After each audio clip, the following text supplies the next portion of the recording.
American president തെരഞ്ഞെടുപ്പിൽ Republican പാർട്ടിയുടെയും democratic പാർട്ടിയുടെയും സ്ഥാനാർത്ഥികൾ തമ്മിലുള്ള സംവാദം, ഡിബേറ്റ്, അതൊരു അനിവാര്യ ഘടകമാണ്.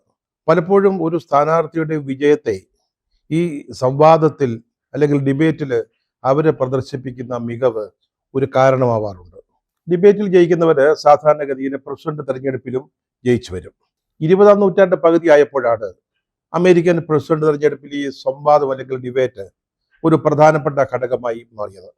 1960-ലെ തെരഞ്ഞെടുപ്പിൽ ജോൺ എഫ് കെന്നഡിയും റിച്ചാർഡ് നിക്സണും തമ്മിൽ നടന്ന സംവാദങ്ങൾ 4 എണ്ണം നടന്നു. അത് ചരിത്ര പ്രാധാന്യം നേടിയ സംവാദങ്ങളായിരുന്നു. ആദ്യത്തെ ഡിബേറ്റിൽ ജോൺ എഫ് കെന്നഡിക്ക് വലിയ മുൻതൂക്കം കിട്ടി. അദ്ദേഹം ആ സംവാദത്തിൽ ജയിച്ചു എന്ന് പറയാം. പക്ഷെ 2ാമത്തെയും 3ാമത്തെയും ഡിബേറ്റുകളിൽ റിച്ചാർഡ് നിക്സൺ ആണ് ഒന്നാമത് വന്നത്. 4ാമത്തെ ഡിബേറ്റിൽ ആരും വിജയിക്കാതെ ഏതാണ്ട് സമനിലയിൽ പിരിഞ്ഞു എന്നുള്ളതായിരുന്നു ഈ സംവാദം മോഡറേറ്റ് ചെയ്ത ആളുകളുടെ നിഗമനം.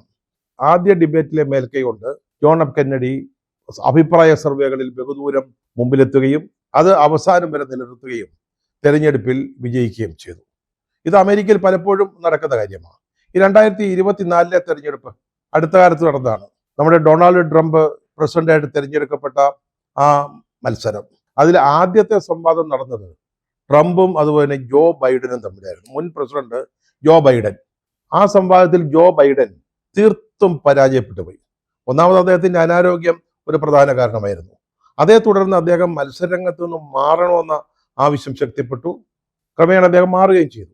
2ാമത്തെ ഡിബേറ്റ് കമല ഹാരിസ്, ഡെമോക്രാറ്റിക് പാർട്ടിയുടെ സ്ഥാനാർത്ഥി കമല ഹാരിസും ട്രംപും തമ്മിലായിരുന്നു. അതിൽ കമല ഹാരിസാണ് ബഹുദൂരം മുമ്പിൽ വന്നത്.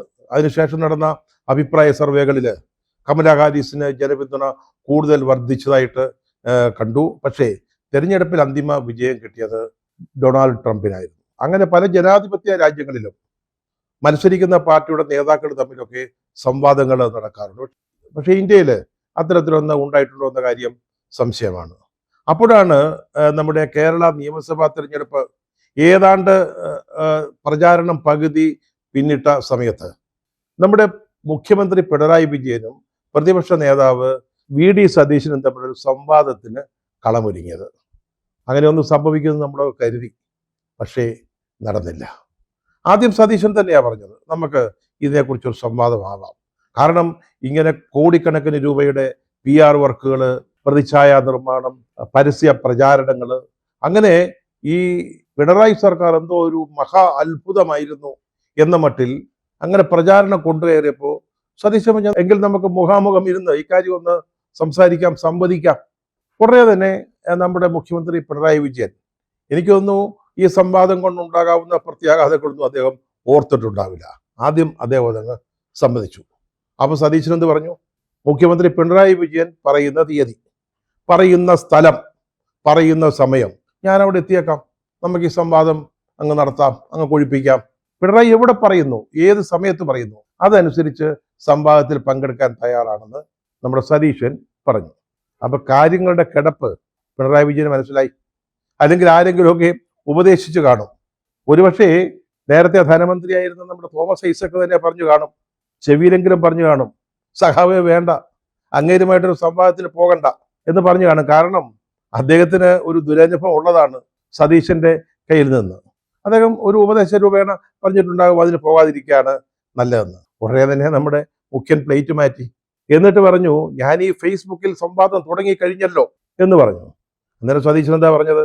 അദ്ദേഹം വീണ്ടും ഒന്ന് ഓർമ്മിപ്പിച്ചു, ബഹുമാനപ്പെട്ട മുഖ്യമന്ത്രി, ഞാൻ ഈ പറഞ്ഞ കാര്യത്തിൽ അങ്ങ് ഒരു തീരുമാനം പറഞ്ഞില്ല, അങ്ങ് ഒരു സമയം പറഞ്ഞാൽ മതി, തീയതി നിശ്ചയിച്ചാൽ മതി, സ്ഥലവും തീരുമാനിച്ചു പറഞ്ഞോളൂ, ഞാൻ വന്നേക്കാം.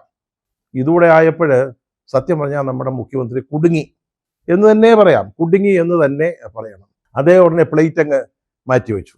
ഇപ്പൊ U-ടേൺ അടിച്ചാണല്ലോ ഈ പരിചയം മുഴുവൻ. ശബരിമലയിലെ യുവതീ പ്രവേശനം അവിടെയൊക്കെ എന്ത് കാര്യങ്ങളിലും U-ടേൺ ആണല്ലോ. അതേ രീതിയിൽ അദ്ദേഹം പറഞ്ഞു, ഞാൻ ഈ സംവാദം എന്ന് പറഞ്ഞത് പരസ്പരം അങ്ങോട്ടും ഇങ്ങോട്ടും നിന്ന് സംവദിക്കാനൊന്നുമല്ല, സംസാരിക്കാനല്ല, അങ്ങനെ ഒരു ഡിബേറ്റ് അല്ല, അത് ഫേസ്ബുക്കിലൂടെ നടത്തുന്ന ഒരു ഡിബേറ്റിനെ കുറിച്ചാണ് ഞാൻ പറഞ്ഞത് എന്ന്. ചേടാ, കേരളമാകെ അത്ഭുതപ്പെട്ടു പോയി. അങ്ങനെ ഒരു ഡിബേറ്റ് ഉണ്ടോ? ഫേസ്ബുക്കിലൂടെ എന്ത് ഡിബേറ്റ് നടത്താനാണ്? ഡിബേറ്റ് എന്ന് പറഞ്ഞാൽ മുഖാമുഖം നിന്ന് സംസാരിക്കണം. അപ്പുറത്തൊരാൾ ഇപ്പുറത്തൊരാൾ അവർക്ക് പറയാനുള്ള കാര്യങ്ങൾ പറയുന്നു, വാദിക്കുന്നു, അവര് ജനങ്ങളുടെ മുമ്പിലേക്ക് എത്തിക്കാനുള്ള പോയിന്റുകളെ കുറിച്ച് വിശദമായിട്ട് സംസാരിക്കുന്നു. അതല്ലാതെ ഫേസ്ബുക്കിൽ എന്ത് സംവാദമാണ്. ഏതായാലും ഫേസ്ബുക്ക് സംവാദം എന്ന് പറഞ്ഞതോടെ കാര്യങ്ങൾക്കൊരു തീർപ്പായി. ഈ ഡിബേറ്റ് നടക്കില്ല എന്ന് ഉറപ്പായി. സംഗതി ചുരുക്കി പറഞ്ഞാൽ ഒരാൾ ഒരു ആരോപണം ഉന്നയിച്ചു, തെളിവുകൾ അത് സംബന്ധിച്ച രേഖകളൊക്കെ എൻ്റെ കയ്യിലുണ്ടെന്ന് പറയുന്നു. അപ്പൊ രേഖകൾ കാണിക്കാൻ പറഞ്ഞപ്പോൾ കൈവെള്ളയിലെ രേഖയാണെന്ന് പറഞ്ഞതുപോലെ ആയിപ്പോയി. വി ഡി സതീശനോട് മുട്ടാൻ പോകുന്നത് വശപ്പിശകാകും എന്ന് മനസ്സിലാക്കിയിട്ട് തന്നെയാണ് പിണറായി വിജയൻ അതിൽ നിന്ന് സ്കൂട്ടായത് എന്ന കാര്യത്തിൽ യാതൊരു സംശയവും വേണ്ട. നമ്മുടെ സിനിമാ നടൻ സലീം കുമാർ തന്നെ മുഖ്യമന്ത്രിക്ക് ഒരു മുന്നറിയിപ്പ് കൊടുത്തതാ, വെറുതെ ആവശ്യമില്ലാതെ പുലിപടയിൽ കൊണ്ടുപോയി തലയിടരുതെന്ന്. അദ്ദേഹം അതിനൊരു മുൻകാല ചരിത്രം കൂടെ കൂട്ടത്തിൽ പറയുകയുണ്ടായി. അതാണ് ഞാൻ നേരത്തെ പറഞ്ഞ തോമസ് ഐസക്കിന്റെ കാര്യം. അതിന്റെ വിശദാംശങ്ങളെ പിന്നീട് പറയാം. തോമസ് ഐസക്കും സതീശനുമായിട്ട് ലോട്ടറി വിവാദത്തിൽ ഒരു സംവാദം നടന്നു, ഒരു ഓപ്പൺ ഡിബേറ്റ്. അവസാനം സംഭവിച്ചത് എന്താണെന്ന് അറിയാമോ? നടൻ സലീം കുമാറിന്റെ ഭാഷയിൽ പറഞ്ഞാൽ സതീശൻ തോമസ് ഐസക്കിനെ കൊണ്ട് മൂക്കുകൊണ്ട് ധൃതരാഷ്ട്രർ എന്ന് എഴുതിച്ചു എന്നാണ്. അതായിരുന്നു ആ ഡിബേറ്റിന്റെ അനന്തരഫലം. ഇപ്പൊ പിണറായി വിജയൻ സതീശനുമായിട്ട് ഇതുപോലെ സംവാദത്തിന് പോയാൽ അദ്ദേഹം പിണറായിയെ കൊണ്ട് മൂക്കുകൊണ്ട് ഋത്തിക് റോഷൻ എന്ന് എഴുതിക്കും എന്നാണ് സലീം കുമാർ പറഞ്ഞത്. ഏതായാലും നമ്മുടെ മുഖ്യമന്ത്രി പിണറായി വിജയൻ സതീശനുമായിട്ട് അങ്ങനെ നേരിട്ട് ഏറ്റുമുട്ടാൻ പോകാതിരുന്നത് നന്നായി എന്നേ പറയാൻ പറ്റത്തുള്ളൂ. അദ്ദേഹത്തിന്റെ നാവിന്റെ ശൗര്യമുണ്ടല്ലോ, പണ്ടേ പോലെ ഭരിക്കുന്നില്ല എന്ന് നമുക്ക് എല്ലാവർക്കും അറിയാം. സാധാരണഗതിയിൽ എല്ലാവരും വിചാരിച്ചിരുന്നത് കേരളത്തിലെ മാപ്രകൾക്ക്, പത്രപ്രവർത്തകർക്ക് പിണറായി വിജയനെ പേടിയാണെന്ന്. പിണറായി വിജയനോട് ചോദ്യങ്ങൾ ചോദിക്കത്തില്ല. ഇനി ചോദ്യങ്ങൾ ചോദിച്ചാൽ തന്നെ കിട്ടുന്ന ഉത്തരവും കേട്ട് മിണ്ടാതെ പൊയ്ക്കോളുമായിരുന്നു. പക്ഷേ അതും മാറി തുടങ്ങി. കൊല്ലത്തെ പിള്ളേർ സെറ്റ് അദ്ദേഹത്തെ വളരെ ഭംഗിയായിട്ട് കൈകാര്യം ചെയ്തു കഴിഞ്ഞു. അദ്ദേഹത്തിന്റെ ഈ തെരഞ്ഞെടുപ്പുമായി ബന്ധപ്പെട്ട പത്രസമ്മേളനങ്ങൾ ഒരു പാറ്റേണിലുള്ളതായിരുന്നു. അതായത് ആദ്യം അദ്ദേഹത്തിന്റെ ഗവൺമെന്റിന്റെ വികസന പ്രവർത്തനങ്ങളെ കുറിച്ച് 1 മണിക്കൂർ ഗീർവാണം, പിന്നീട് കൈരളി ടി-വിയിൽ നിന്ന് 2 ചോദ്യങ്ങൾ ചോദിക്കും, ദേശാഭിമാനി ലേഖന്മാര് 2 ചോദ്യം ചോദിക്കും, അതോടെ പത്രസമ്മേളനം അവസാനിക്കും. ഈ കൈരളിയും ദേശാഭിമാനിയും ചോദിക്കുന്ന ചോദ്യങ്ങൾ UDF-ന്റെ നേതാക്കളെ, സതീശനടക്കമുള്ളവരെ 2 പള്ളു പറയാൻ പറ്റുന്ന രീതിയിലുള്ള ചോദ്യങ്ങളായിരിക്കും. അതിന്റെ മറുപടി കഴിച്ചാൽ അദ്ദേഹം സന്തോഷത്തോടെ അങ്ങ് പോകും. പക്ഷെ കൊല്ലത്തെ പിള്ളേർ വിട്ടില്ല. അവർ പറഞ്ഞു, ഞങ്ങൾ ചോദ്യങ്ങൾക്ക് മറുപടി പറയണം. SDP-യും നിങ്ങളും തമ്മിലുള്ള കൂട്ടുകെട്ടിനെ കുറിച്ച് ഞങ്ങൾക്ക് ചോദ്യങ്ങളുണ്ട്, അതിന് മറുപടി പറയണം. പത്രസമ്മേളനമൊക്കെ അവസാനിപ്പിച്ചു പോയതാ. പക്ഷെ പിള്ളേർ വിളിച്ചു നിർത്തി തിരിച്ചു കൊണ്ടുവരിക തന്നെ ചെയ്തു. പിന്നീട് അദ്ദേഹം, പിണറായി വിജയൻ മുഖ്യമന്ത്രി, മാധ്യമപ്രവർത്തകരോട് വീണ്ടും സംസാരിക്കേണ്ടി വന്നു. അതാണ് ഇപ്പോഴത്തെ സാഹചര്യം. പഴയ കാലമൊക്കെ അങ്ങ് കഴിഞ്ഞുപോയി. അപ്പൊ പിന്നെ സതീശനോട് മുട്ടാൻ പോയിട്ട് എന്താ കാര്യമുള്ളത്? ഇരുമ്പേൽ കടിച്ച് പല്ല് കളഞ്ഞിട്ട് എന്താ പ്രയോജനം? അതേസമയം ഫേസ്ബുക്ക് വഴിയുള്ള സംവേദമായിരുന്നെങ്കിൽ സംഗതി വളരെ എളുപ്പമായിരുന്നു. പാലക്കാട് ചെന്ന ഒരു മലയാളി അമേരിക്കൻ കുടുംബം, അതിലെ ഒരു കൊച്ചൻ, ആ പയ്യൻ ഈ കതിരാൻ തുരങ്കത്തിലൂടെ കടന്നു പോകുമ്പോൾ അത്ഭുത പരതന്ത്രനായിട്ട് അച്ഛനോട് ചോദിച്ചു, ഡാഡി, അമേരിക്കയിലൊന്നും ഇതുപോലുള്ള തുരങ്കങ്ങൾ ഇല്ലല്ലോ, എത്ര മനോഹരമായിരിക്കുന്നു എന്ന് ചോദിച്ചു എന്ന കഥ. ആ കഥയൊക്കെ ഫേസ്ബുക്കിൽ എഴുതി രക്ഷപ്പെടാമെന്ന് വിചാരിച്ചതാ. ഈ ഫേസ്ബുക്കിലെ സംവാദം എന്ന് പറഞ്ഞാൽ തന്നെ എന്താ? ഇതാരാ എഴുതുന്നത്? ഇതാരാ പോസ്റ്റ് ചെയ്യുന്നത്? ആരെങ്കിലും ഒരാള്, പാർട്ടിയിലോ അല്ലെങ്കിൽ സർക്കാരിലോ ശമ്പളം കൊടുത്തു വെച്ചിരിക്കുന്ന ഒരാള് പിണറായി വിജയന് പറയാനുള്ള കാര്യങ്ങളൊക്കെ എഴുതും. വികസന പ്രവർത്തനങ്ങൾ എന്ന് പറഞ്ഞ് കുറെ കാര്യങ്ങൾ എഴുതി വയ്ക്കും.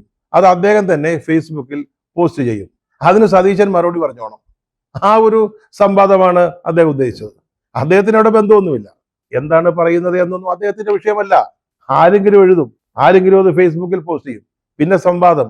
അങ്ങനെ ഒരു സംവാദം നടത്തിയിട്ട് എന്താ കാര്യം? അതേസമയം നേരിട്ടുള്ള സംവാദമാണെന്ന് വിചാരിക്കാം, എത്ര കാര്യങ്ങൾക്ക് മറുപടി പറയേണ്ടി വരും. ശബരിമല സ്വർണ്ണക്കൊള്ളയെ കുറിച്ച് സതീശൻ ചോദിക്കും, മറുപടി പറയാതിരിക്കാൻ പറ്റുമോ? അവിടെ യുവതീ പ്രവേശനം സംബന്ധിച്ച സർക്കാരിന്റെ യഥാർത്ഥ നിലപാട് എന്താണെന്ന് ചോദിക്കും. വിലക്കയറ്റത്തെ കുറിച്ച് പരാമർശം ഉണ്ടാവും. കോടിക്കണക്കിന് രൂപയുടെ ധൂർത്ത് ഈ PR വർക്കിന് വേണ്ടി, പ്രചാരണ പ്രവർത്തനങ്ങൾക്ക് വഴി ചെലവഴിച്ച കോടിക്കണക്കിന് രൂപയുടെ ധൂർത്ത്. നമ്മുടെ സാമ്പത്തിക അവസ്ഥ, ഖജനാവിൽ 4 കാശെടുക്കാനില്ല, എന്നിട്ടാണ് ഈ ധൂർത്ത്. അതിനെക്കുറിച്ച് സതീശൻ മിണ്ടാതിരിക്കുമോ? വിലക്കയറ്റം പ്രധാനപ്പെട്ട പ്രശ്നമല്ലേ? തൊഴിലില്ലായ്മ, ചെറുപ്പക്കാരുടെ പ്രശ്നങ്ങൾ സതീശൻ പറയുമല്ലോ. പ്രതിപക്ഷ നേതാവായതുകൊണ്ട് ഏത് വിഷയങ്ങളും അദ്ദേഹത്തിന് ഉന്നയിക്കാമല്ലോ.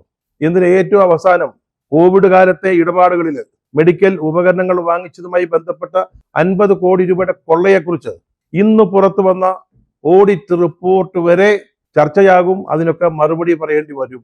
സതീശന്റെ മുമ്പിൽ അത് അല്പം ബുദ്ധിമുട്ടുള്ള കാര്യമാണ്. അതുകൊണ്ടാണ് ഈ സംവാദം അല്ലെങ്കിൽ ഡിബേറ്റ് ഫേസ്ബുക്ക് വഴിയുള്ള ഒരു സംവാദമാക്കി മാറ്റിയത്. സംഗതി ഇതാണെങ്കിൽ ഫേസ്ബുക്ക് സേഫ്. നേരിട്ട് മുട്ടേണ്ട യാതൊരു കാര്യവും വരുന്നില്ലല്ലോ. പിണറായി വിജയന്റെ വീരവാദം കേട്ടപ്പോൾ നമ്മളെല്ലാം എന്താ വിചാരിച്ചത്? ചൂണ്ടുവരലില് നമ്മുടെ സതീശനെ, പ്രതിപക്ഷ നേതാവിനെ ചുഴറ്റി അറബിക്കടലിലേക്ക് വലിച്ചെറിയുമെന്നാണ് നമ്മളൊക്കെ വിചാരിച്ചത്. പക്ഷെ എന്തുണ്ടായി? പണ്ട് ബ്രണ്ണൻ കോളേജിൽ കെ സുധാകരന്റെ മുമ്പിൽ അദ്ദേഹത്തിന്റെ ശരീരത്തിൽ തൊടാതെ ഒരു പ്രത്യേക ആക്ഷൻ കാണിച്ചു എന്ന് പറഞ്ഞില്ലേ, അതുപോലെയുള്ള ഒരു ഇല്ലാത്ത ആക്ഷനായി പോയി. അന്ന് ബ്രണ്ണൻ കോളേജിലെ ആക്ഷനെ കുറിച്ച് ഇപ്പോഴും അതെന്തായിരുന്നു എന്ന് ഗവേഷണം നടക്കുന്നതേ ഉള്ളൂ. അത്തരത്തിലുള്ള ഒരു ആക്ഷൻ കൊണ്ട് രക്ഷപ്പെടാമെന്നാണ് പിണറായി വിചാരിച്ചത്. അത് നടന്നില്ല. നമ്മുടെ സലീം കുമാർ ഓർമ്മിപ്പിച്ചത് തോമസ് ഐസക്കിനെ കൊണ്ട് മൂക്കുകൊണ്ട് ധൃതരാഷ്ട്രം എന്ന് എഴുതിച്ചു എന്ന് പറഞ്ഞ കഥ, അത് ഓർമ്മയുണ്ടോ? അത് കുറച്ചു മുമ്പാ. ഡോക്ടർ തോമസ് ഐസക്ക് ധനകാര്യമന്ത്രി ആയിരിക്കുന്ന സമയത്താണ്. അന്ന് നിയമസഭയിൽ സ്വകാര്യ ലോട്ടറികൾക്ക് കേരളത്തിൽ അനുമതി കൊടുക്കുന്നതിനെ കുറിച്ചുള്ള ചർച്ച, അതിന്റെ പേരിൽ നടന്ന അഴിമതികൾ, അതിന്റെ പേരിൽ നടന്ന വ്യാജ ഇടപാടുകൾ, അതിനെക്കുറിച്ച് പ്രതിപക്ഷത്തു നിന്ന് ഉമ്മൻചാണ്ടിയും വി ഡി സതീശനും മറുഭാഗത്ത് തോമസ് ഐസക്കുമായിട്ട് വലിയ വിവാദങ്ങൾ നടന്നുകൊണ്ടിരിക്കുകയായിരുന്നു. ഒടുവിൽ തോമസ് ഐസക്ക് പറഞ്ഞു, നമുക്കിതേക്കുറിച്ചൊരു പരസ്യ വിവാദം തന്നെയാവാം. ഉമ്മൻചാണ്ടി അത് ഏറ്റെടുത്തു. ശരിയാവാം, എന്റെ പ്രതിനിധിയായിട്ട് വി ഡി സതീശനെ നിയോഗിച്ചിരിക്കുന്നു. അല്ല, ഉമ്മൻചാണ്ടി ആണെങ്കിലേ ഞാൻ സംവാദത്തിനുള്ളൂ എന്നും പറയാൻ തോമസ് ഐസക്കിന് അവസരം കിട്ടിയില്ല. അങ്ങനെ പ്രതിപക്ഷം തോമസ് ഐസക്കിനെ അക്ഷരാർത്ഥത്തിൽ അങ്ങ് കൂട്ടി. ഒടുവിൽ സംവാദം നടന്നു. ഈ സ്വകാര്യ ലോട്ടറി ഇടപാടിന് ഒരു പശ്ചാത്തലം കൂടെ ഉണ്ട്. അന്ന് ലോട്ടറി രാജാവ് എന്നറിയപ്പെടുന്ന സാന്റിയാഗോ മാർട്ടിൻ, തമിഴ്നാട്ടുകാരനാ. അദ്ദേഹത്തിന്റെ കയ്യിൽ നിന്ന് ദേശാഭിമാനി 2 കോടി രൂപ വാങ്ങിച്ചതിന്റെ തെളിവുകൾ പുറത്തു വന്ന പശ്ചാത്തലത്തിലായിരുന്നു ഈ വിവാദവും പിന്നീട് ഈ ഡിബേറ്റും. അതിനെക്കുറിച്ചാണ് സലീം കുമാർ പറഞ്ഞത് ധൃതരാഷ്ട്രം എന്ന് മൂക്കുകൊണ്ട് എഴുതിച്ചു എന്ന്. ആ സംവാദത്തിൽ ഒരു സംശയവും വേണ്ട, വി ഡി സതീശനാണ് മേൽക്കൈ കിട്ടിയത്. അത് അദ്ദേഹത്തിന്റെ രാഷ്ട്രീയ വളർച്ചയിൽ ഒരു ടേണിംഗ് പോയിന്റ് ആവുകയും ചെയ്തു. ഏതായാലും ഇപ്പോൾ പിണറായി വിജയനും സതീശനും തമ്മിൽ നടക്കാതെ പോയ ഒരു ഡിബേറ്റിനെ കുറിച്ച്, സംവാദത്തെക്കുറിച്ചുള്ള വാർത്തകൾ നിറയുമ്പോൾ അതും വി ഡി സതീശന് ഗുണകരമായി മാറിയിരിക്കുക. കാരണം പണ്ട് തോമസ് ഐസക്കുമായിട്ട് അദ്ദേഹം നടത്തിയ ഈ ഡിബേറ്റിനെ കുറിച്ചുള്ള ഒരു ഓർമ്മപ്പെടുത്തലായിട്ട് അത് മാറി. ചില കാര്യങ്ങൾ ചിലർക്ക് അപ്രതീക്ഷിത ഭാഗ്യങ്ങളായി മാറുന്ന വഴി ആലോചിച്ചാൽ കൗതുകകരമാണ്.